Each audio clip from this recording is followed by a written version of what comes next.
It's Wait, what do we tell about? I'm like, oh yeah. it's a lot of fun. Yeah. Slippery When Moist is our third album. Well, I guess it's our second real album because we had an EP, music songs, and then our first album was All Over Your Face, and now Slippery When Moist. And when we made our EP, we didn't know about tuning yet. Yeah. So our guitars are like kind of in tune. Yeah. Yeah. So we've slowly been learning. We learned along the way, but it was a labor of love.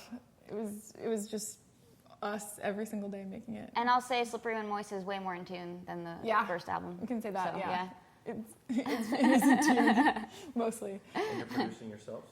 Yeah, well, we have two producers we work with, Evan Schletter and Mike Furman, but we co-produce with them. We're just constantly in there every second. So we had to find people who were okay with that. So you're kind of doing everything?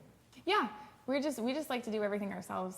You know, we like having people who are more talented than us at certain things help us. So we like pairing with people, but we also like having a hand in everything.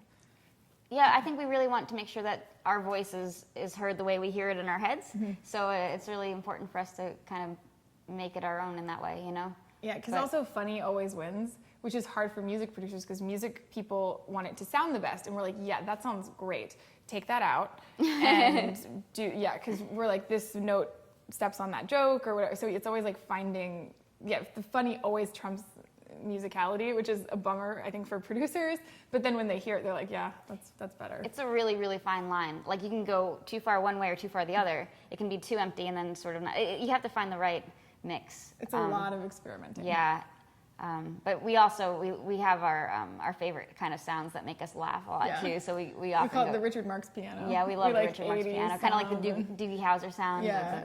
And we like big bass drum. Yeah. And we like big sweeping kind of orchestrations. Strings. Yeah. From, like, those are always funny. Yeah. For some reason, especially when it's like about like a dick joke or something, and then you got like a violin solo. We're like, that's funny. Perfect. Yeah, to us anyway. Yeah.